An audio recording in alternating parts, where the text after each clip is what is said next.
It is more than just a sport. Around here, it is religion. We are in Daytona Beach, Florida, and this is the Daytona International Speedway. We are here at the culmination of the greatest racing week of the year. Good afternoon, everyone. I'm Dick Stockton, and welcome to the CBS Sports Spectacular. We have all the big names and all that racing can present right here. We are here for the Twin 125s, the final qualifying before tomorrow's Daytona 500-mile auto race that you will see exclusively on CBS. All of the big names are here. Buddy Baker, Donnie Allison, Cale Yarborough, Richard Petty, and A.J. Foyt, and we are here for all the action. Also on tap today on the CBS Sports Spectacular from R.A. Sweeten, World Cup skiing action. Our fight of the week is the European Welterweight Championship between Henry Riney and the #2 ranked WBC contender Dave Green. We will present highlights of the stunning third and decisive game of the Soviet NHL Challenge Cup. And in addition, we will have the first of two parts of the World Powerlifting Championships from Turku, Finland. A tremendous 90 minutes of sports, action, entertainment, and fun this afternoon. Driving the modified cars now, also with the Grand American. Hey, Stockton, that sounds like a great show. Great to have you in Daytona. Let me take you for a ride. Ken Squire, you talk a good race, but I don't know if you drive one. What do you mean? I haven't had a wreck in 3 or 4 hours. Come on, get in. All right, I'll give it a whirl. See what this is all about. All right, this is what it's all about. The CBS Sports Spectacular. Today's show is sponsored by the new 1979 Toyota cars and trucks at your local Toyota dealer. You ask for it, you got it, Toyota. Schlitz Light, with a taste of natural ingredients brewed into a Pilsner beer.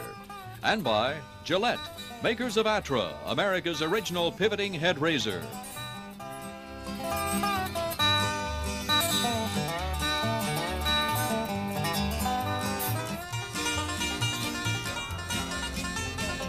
Ooh!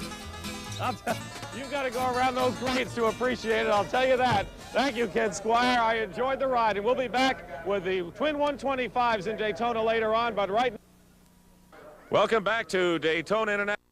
We'll have the first of the 125 qualifying, and of course Ken Squire, who took me around the track earlier, and I came out in one piece thanks to you. We're going into this qualifying race, and we have a lot of big names. Buddy Baker, who established the record qualifying speed. What can we expect? Well, you can expect everybody's going to want to hitch on to Baker and stay with him, particularly drivers like Cale Yarborough, Benny Parsons, Bobby Allison, David Pearson, who are all in this race. A star-studded one it is, and let's get underway with it.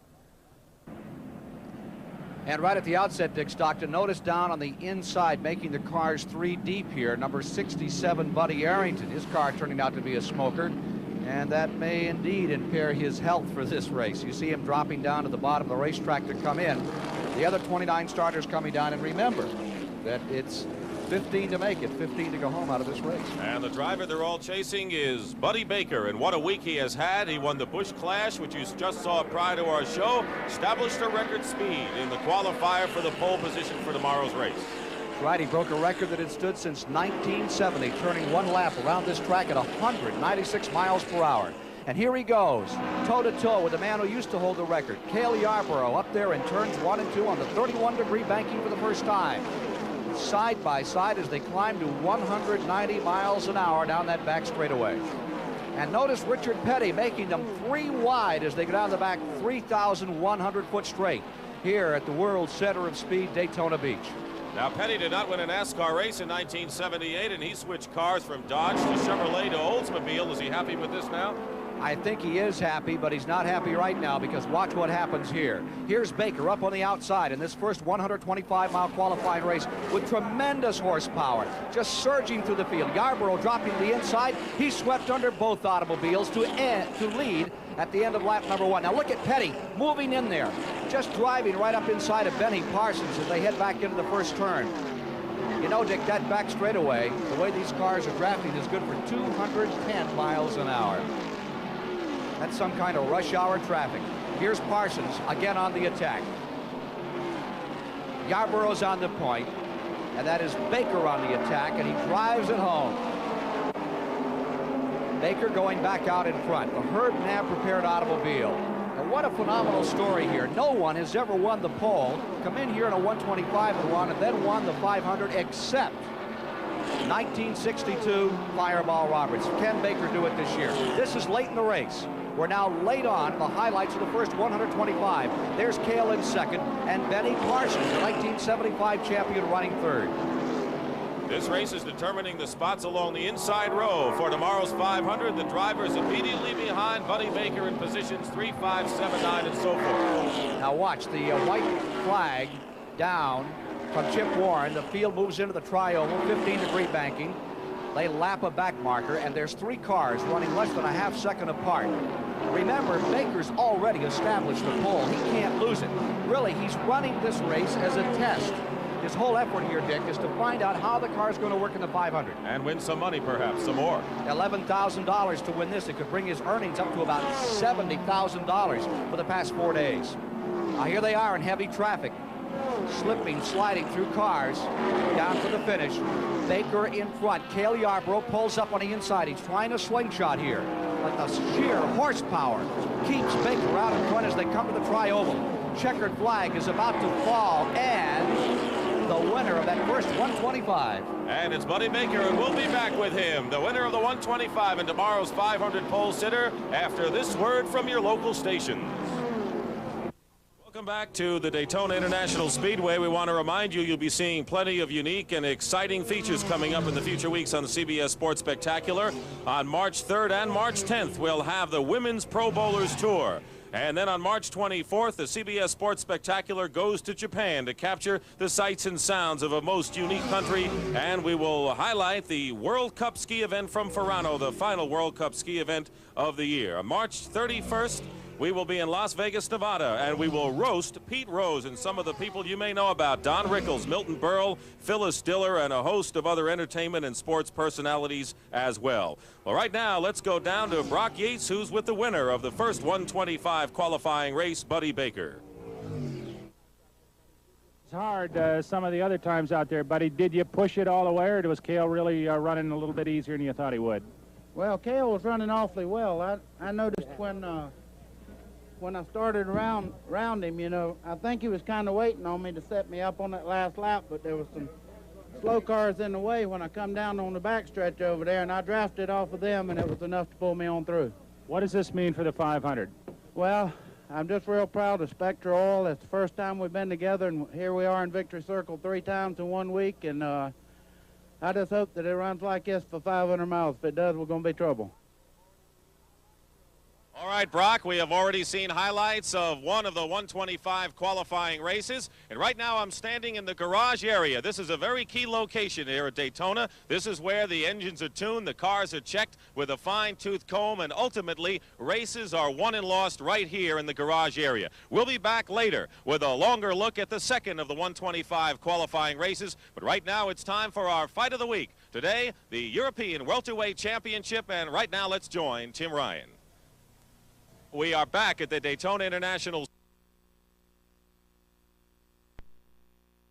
And, you know, this spectacle carries a lot more than just cars going around a track and the pits where they work on the cars in the garage area. People, what makes this event go? And a lot of the people journey from far distances and spend a lot of time here to watch the races. And this is a group right here that journeyed 17 hours from Baltimore, and they are staying in their camper for an entire week to watch the races. And you are holding, has to be the youngest race fan of all, 11 weeks old. I can't believe that. Yes, his daddy drives a race car.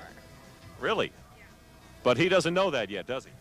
No, not yet. He will soon enough, though. You know, there's a certain phenomenon of the people that come to auto races. As you know, many of the race drivers come from the South, and this is where the thing is really a religion. Let me ask you this, sir. What is it about the auto racing, about the Daytona, that you will journey so long to come to see? I don't know. It's in my blood. I've been in it since 1951, and my son drives. I used to drive, and now my son drives, and he drives the super speedways, and I think it's fabulous. I think it's one of the greatest things going. You know, the amazing thing is that people spend a lot of time down here. Now, we talked about 3 weeks that they've been here for. Now, have you enjoyed your time here? Now, you have the camper and the cars all around here. You having a good time? Oh, I love it. I love it. And after the race is over, we're going to stay another week so we can really enjoy it. After the races are over, then we're going to relax. Then you're going to relax. Yeah, well, this is our bad period right now, yeah, because with the car and all that. But after everything's over, we're going to relax for a week, and then we're going home to the snow. You know, there are a lot of people in many areas who, you know, don't understand auto racing, and they say, what is the great attraction for it? What is it to you? I love putting the gas in the car and working like crazy for 1 week and enjoying myself for the next week. Well, that really says it all. The people are really having a good time here. This is what it's all about in auto racing. And we'll be back with more here from Daytona in a little while, but we're going to go to some cold country right now. It's time for the World Powerlifting Championships. And for that, let's go to Turku, Finland, and Gary Bender. Ken Squire here at the Daytona International Speedway. The prelude to the Daytona 500 on Sunday. A serious crash ensued on the third lap today as the field was coming out of turn number 2. Car number 43, Freddie Smith, losing control, spins to the inside of the track, and then the car backs across the speedway. The Spartanburg, South Carolina driver going directly in front of Joe Frisson. Frisson's car taking the full impact on the driver's side, bouncing into the air, and then sliding 1,000 feet down the track with the Golden Valley, Minnesota driver on board, having no control whatsoever. 43, Smith's car continuing to spin, with cars at 190 miles an hour zipping by. Frisson's car had just come to rest, but the crash was far from over. Car number 09, Delcourt, plunges into the side of Frisson's car. A fiery crash ensues. The 09 continues its spin, and behind this crash, the worst part of the crash. Number 4, up on 2 wheels, is Buddy Biles of Jacksonville, Florida. He rides it down, but car number 68, Don Williams, was not so fortunate. The Madison, Florida driver crashing head onto the wall. From another angle, Frisson's car, paralyzed, center of the track, stricken. And then the 09 Court, losing control. He's been tagged. He goes into the back end of car number 50. And sends it into that fiery spin. Williams' car had tagged the outside wall and then crashed down to the inside of the track. Joe Frisson in that fiery crash. Remember, the fuel tanks were on board. It was only the third lap. They were full. Climbs out.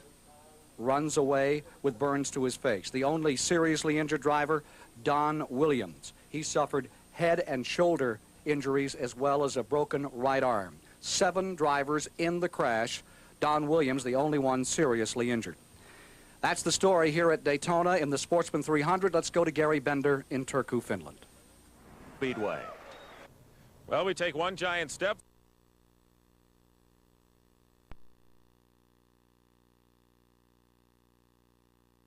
At Daytona Beach, Florida, the 125-mile qualifier. We had the highlights of Buddy Baker winning again this week. What do we have this time? Well, now we're going to see the second 125-mile race, and this is a pressure cooker. Baker, the odds-on favorite in the highlights, comes through, showing the muscle, winning the pole, now comes out and wins a 125, which he didn't need to do.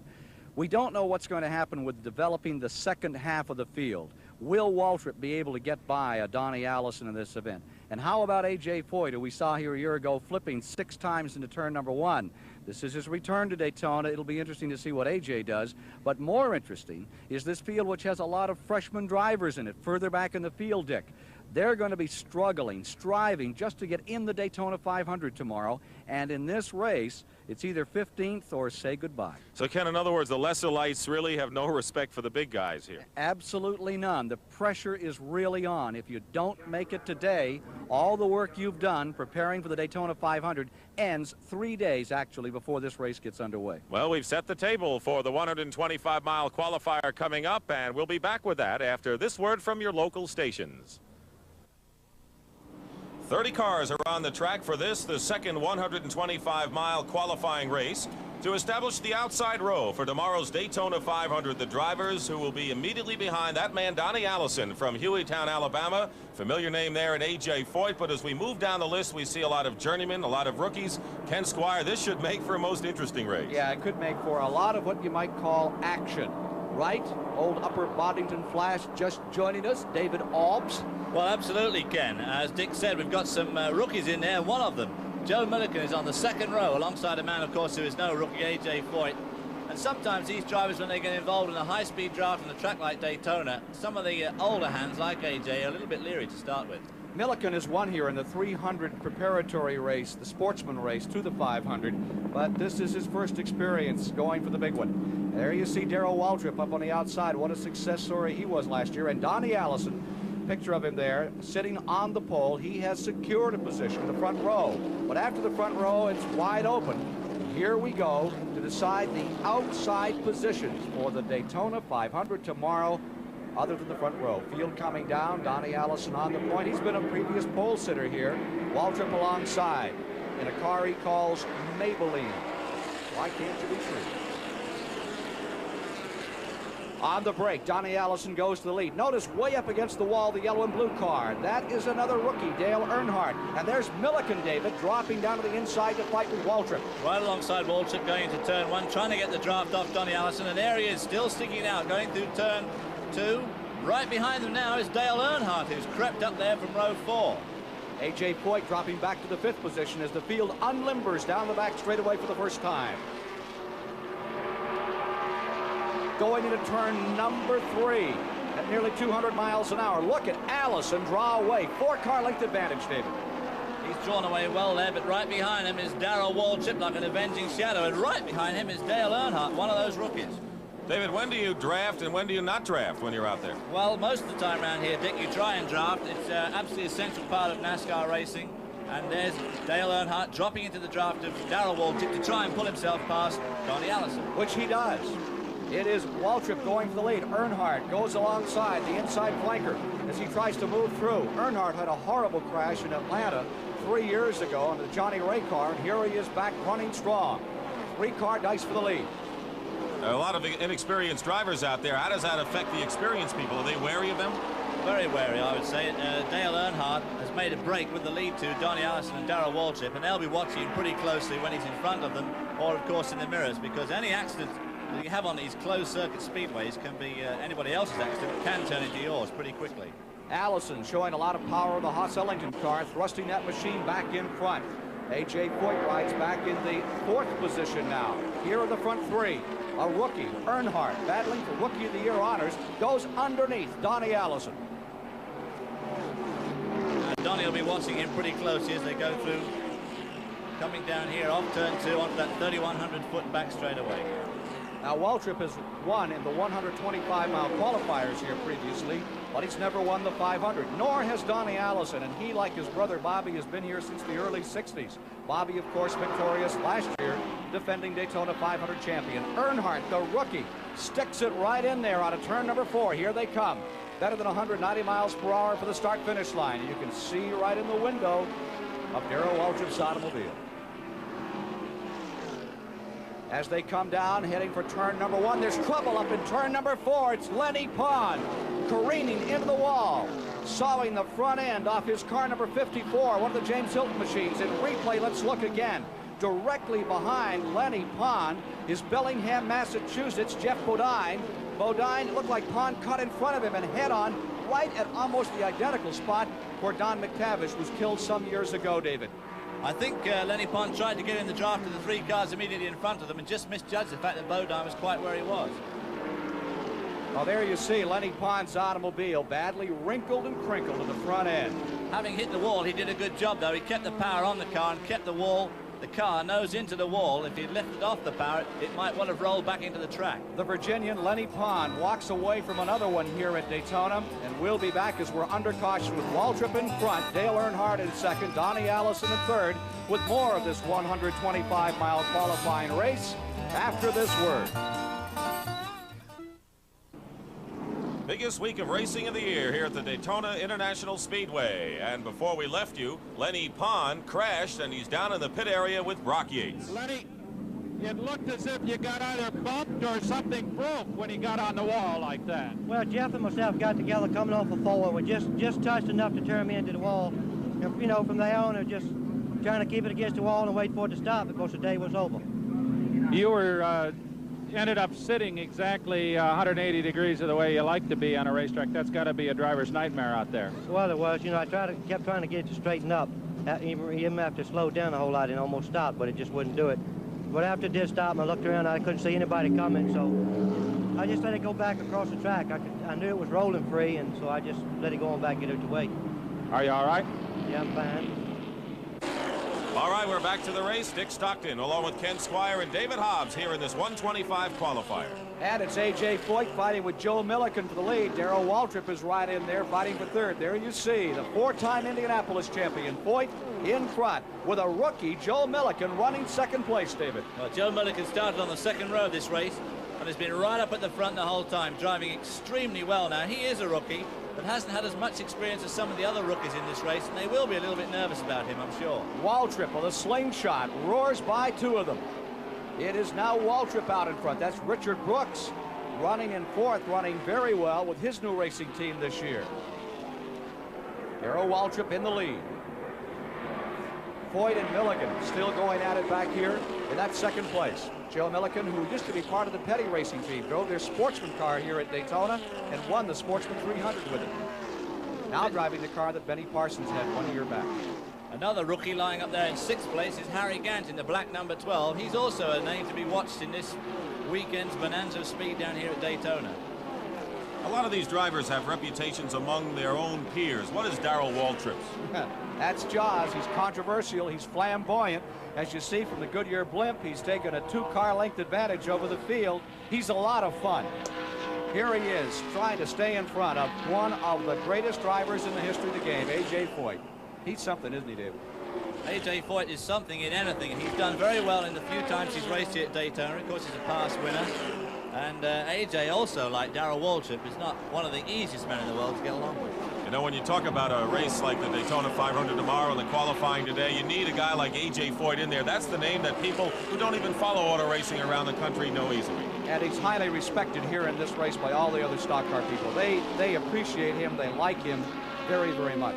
Well, he's a big draw down here, and a lot of the NASCAR regulars, of course, like to see him get beaten. On the other hand, they like to have him in the field to beat him. Waltrip staying in front. This is the guy that won the World 600 last year. This is for sure the next superstar, Dick Stockton. No question about it. Waltrip is a phenomenon unto himself. He creates a lot of press, but he also drives as well as he talks. AJ stays right there, and now you see Donnie Allison has slipped up into third position. Here's Allison down the inside. This is one beautiful driver. Been here so many years looking for his first 500 victory. Goes by AJ, his old teammate. Donnie Allison in second. Waltrip in first. AJ out back. Now in the jockeying for position, why would Allison pick that point to move ahead of AJ, and why would AJ allow it to happen? David? Well, it was a classic case of getting the slingshot down the back straightaway. He gained speed on AJ all the way down to 31-foot straightaway and passed him at the end. Now there you see the Dave Marcus car and Harry Gant. They're battling for fifth position. And remember, 15 positions count to get into the 500. For 15 others, it's goodbye. Go home when this one's over. Buddy Baker earlier won the 125 qualifier, although he had set the record speed for the Whoa, we have position. an engine going, Dick. This is car number 1. That is Donnie Allison, his engine erupting up here, burning a piston up in that car. Yet another disappointment for Donnie Allison at Daytona. As you say, he's been here so many times, and his success record here is really not very good. But I bet he's thankful it happened here and not in the 500. I mean, it's only a 125-mile race. He still is locked into the front row, so now they know this engine would not have made it had he run it tomorrow in the prestigious 500. And again, we have to reiterate that Donnie Allison, despite the fact that he's leaving right here, will be starting in the second spot tomorrow. That's right. On the past Sunday, when they ran time trials, 2 laps, the faster the 2 laps, the qualifying mark. Donnie Allison, second fastest to Buddy Baker, there up front. Now look at AJ pull in. Here it comes. Down and dirty for a finish. It's Waltrip in front, a relative youngster compared to the experience of A.J. Foyt, who's won in everything there is to race, including the 1972 Daytona 500. There's Dick Brooks in his new ride, putting on a pretty good show behind him. And Earnhardt is in fourth. Dale Earnhardt, the rookie, is in fourth with the 5th spot going to Marcus. He's pulled up the 6th spot to Harry Gant. He's pulled up a rookie, and 7th. Massachusetts driver Jeff Bodine, he's right in there too. So a lot of the rookies are making the most out of this opportunity. Well, this is where you want to show off. All the leading car owners, the patrons of the art are here today, and they really want to make themselves look good in these 125-mile qualifying races. There's Dale Earnhardt trying to take away third spot from Dick Brooks. Going low on the banking. His car goes low. The car must be set up very well. He can run low and high. But, of course, he is out of the draft down there. He tucks back in off into turn 4, down that 1,600-foot straightaway where there's always action here at Daytona. White flag, 1 lap to go. Okay, David, how's it going to end? Well, that's a nasty question to ask me right now. I'd say it's going to end at a high speed. Here is Earnhardt on the inside, getting beneath Richard Brooks. He takes over 3rd place. Okay, 1,300-foot straightaway to go at turns 3 and 4. Can Dale Earnhardt take yet another spot away and come 2nd in this race? Foyt tucks right in there in the draft at over 200 miles an hour, tagging along for the ride. Earnhardt, he makes his move on A.J. Foyt. He's low going into turn 3, David. He may have shot his arrow a little too early here. Well, if he's got the steam to come off ahead of A.J., he's okay. Can he get back into line, though, behind Darrell Waltrip to draft? No, he can't.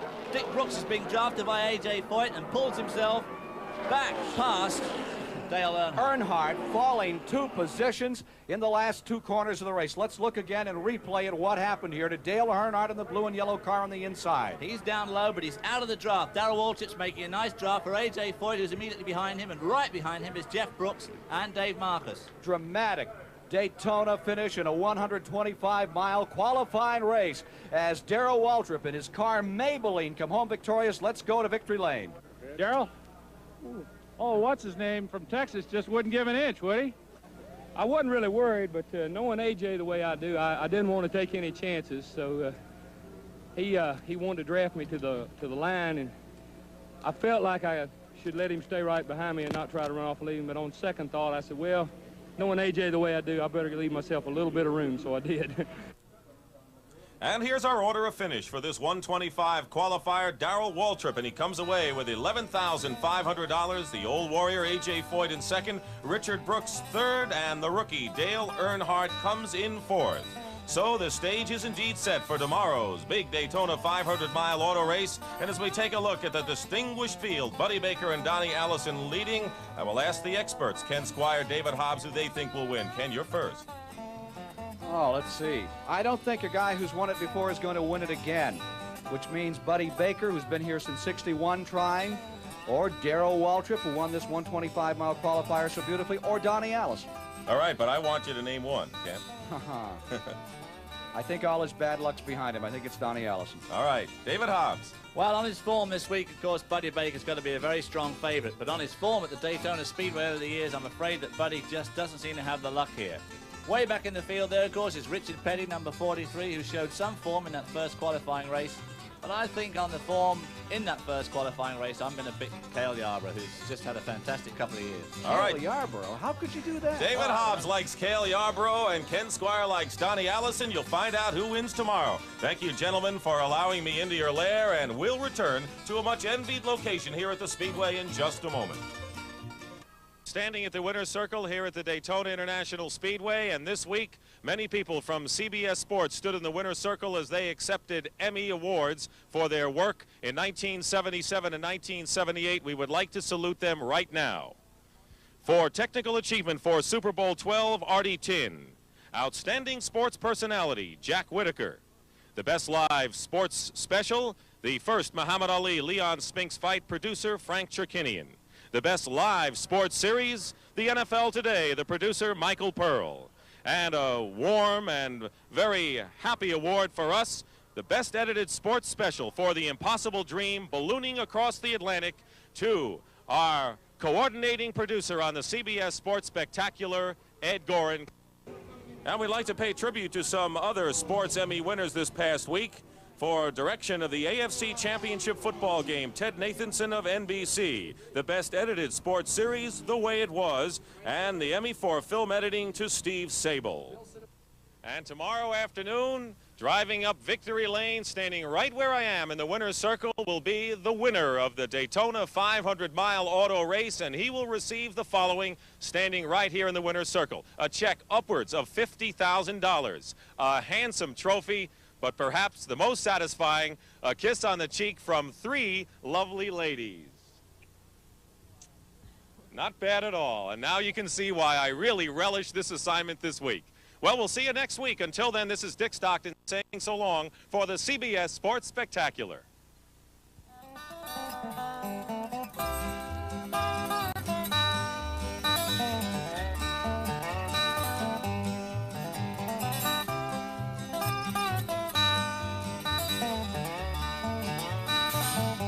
The CBS Sports Spectacular is a presentation of CBS Sports.